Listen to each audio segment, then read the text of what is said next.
Assalamualaikum warahmatullahi wabarakatuh. Kembali lagi bersama Miss Enci dalam pelajaran fisika. Kemarin kalian sudah penilaian harian untuk listrik searah, dan hari ini kita lanjutkan materi berikutnya, yaitu listrik statis. Ya, listrik statis. Mungkin kalian tidak aneh dengan kata-kata listrik statis karena sesungguhnya kalian sudah mempelajari pengantarnya pada waktu kelas 9. Apa sih yang terbesit dalam pikiran kalian ketika saya berbicara tentang listrik statis? Mungkin ini kali ya.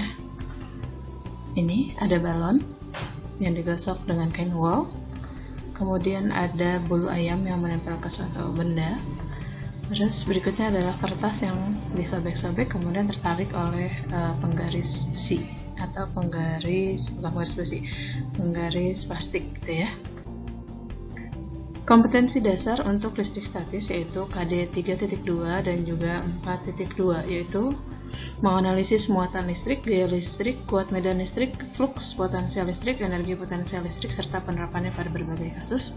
Kemudian KD 4.2-nya yaitu melakukan percobaan berikut presentasi hasil percobaan kelistrikan.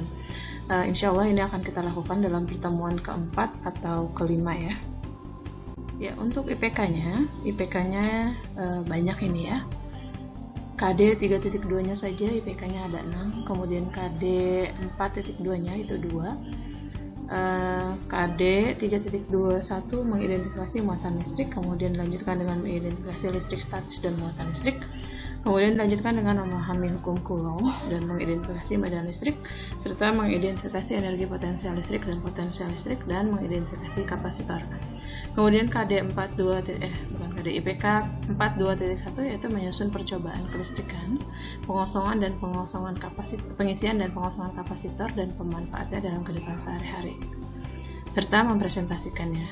Ya, lagi-lagi nanti kita akan coba ini untuk KD 4.2.1 dan 4.2.2-nya pada pertemuan kelima atau keenam. Kemudian integrasi nilai Islami dalam listrik, bahwa sebetulnya listrik itu sudah ada sejak para nabi, namun manusia pada zaman dulu belum menemukan listrik. Itu karena ilmu dan pengetahuan yang kurang. Allah berfirman dalam surat An-Nur ayat 35, yang artinya Allah adalah nur cahaya langit dan bumi. Perumpamaan cahayanya itu adalah seperti lubang yang tak tembus, yang di dalamnya ada pelita. Pelita itu di dalam kaca, dan kaca itu bagaikan bintang yang cemerlang, bercahaya, cahaya seperti mutiara, yang dinyalakan dengan minyak dari pohon yang banyak berkahnya, yaitu pohon zaitun. Ya, kurang lebih itu ayat Al-Quran yang bercerita tentang listrik statis. Aplikasi di dunia nyata untuk listrik statis yaitu printer inkjet, ya, dimana tinta ini akan tinta berwarna ini akan dilewatkan melalui lubang yang sangat kecil yang disebut nozzle, yang memisahkan tinta menjadi banyak tetesan kecil. Tetesan kecil ini diberi muatan listrik statis yang berasal dari perintah komputer saat kita melakukan proses printing. Nah, di sini ada tetes tinta bermuatan positif, kemudian dibelokkan oleh medan listrik. Kalian bisa cek di sini ya, di http www inilah ya. Nanti kalau kalian penasaran silahkan dilihat di halaman ini. Kemudian selain printer ini apa lagi? Ya, untuk aplikasi dari listrik statis selain printer inkjet adalah teknologi layar sentuh atau touchscreen ya. Nah, saat jari menyentuh layar yang bermuatan, maka ion-ion pada jari juga akan terpolarisasi sehingga jari juga berperan sebagai kapasitor.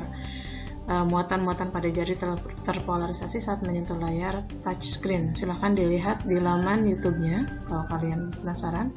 Kemudian pada prinsipnya, cara kerja layar sentuh mirip dengan cara kerja keyboard pada laptop atau komputer. Dalam hal tujuan memberikan sinyal listriknya, saat tombol disentuh, maka sinyal yang dikirim akan muncul pada layar komputer. Gitu ya. Jadi kurang lebih itu ada 2 ya. Nanti yang lainnya bisa kalian lihat di buku paket masing-masing. Ya, untuk listrik statis sendiri, pertemuan pertama kalian akan belajar tentang muatan listrik dan juga hukum Coulomb. Nah, muatan listrik, apa yang kalian ketahui tentang muatan listrik? Muatan listrik itu terbagi menjadi dua, ada muatan listrik positif, ada muatan listrik negatif. Muatan listrik positif adalah proton, kemudian yang negatif adalah elektron.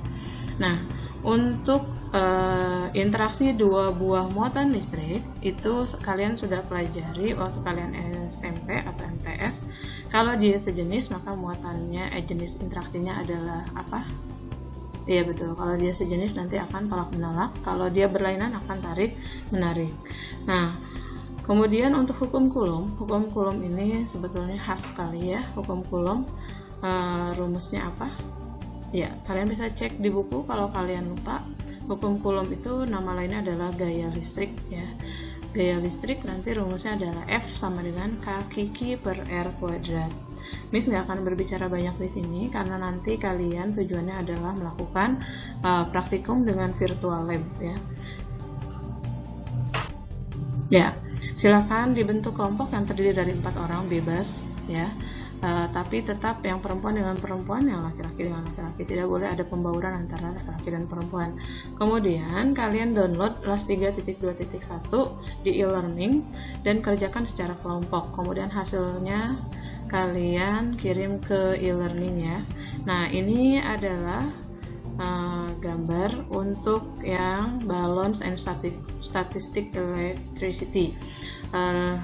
Lamannya bisa kalian lihat di LAS 3.21 apa. Nanti kalian klik ke sana, pindahkan di googling ya. Kalau misalnya kalian ternyata ketemunya itu tidak ditemukan, maka buka saja pad-nya, kemudian kalian ketik di situ, di pad-nya ada bagian search-nya atau tanda loop gitu. Nah, kalian ketik di bagian pad-nya itu adalah balance and statistic electricity. Silakan lakukan kegiatannya sesuai dengan LAS 3.2.1 di bagian yang pertama. Nah, untuk bagian yang kedua, kalian buka lagi pad-nya, kemudian kalau kalian ternyata di situ bilang dia tidak ditemukan, maka buka saja untuk Coulomb law ya. Ketik di bagian search pada pad itu Coulomb law, COULMB LAW. Nanti insya Allah ketemu sini. Nah, kalian bisa lakukan aktivitasnya sesuai dengan panduan di LAS 3.2.1. Itu saja yang bisa Miss sampaikan. Nanti pada pertemuan berikutnya kalian wajib untuk presentasi ya, random nanti ya. Itu saja dari Miss untuk pengantar pada listrik statis. Thank you for watching. Don't forget to subscribe and like. Miss akhiri dengan mengucapkan alhamdulillahirabbil alamin. Assalamualaikum warahmatullahi wabarakatuh. See ya.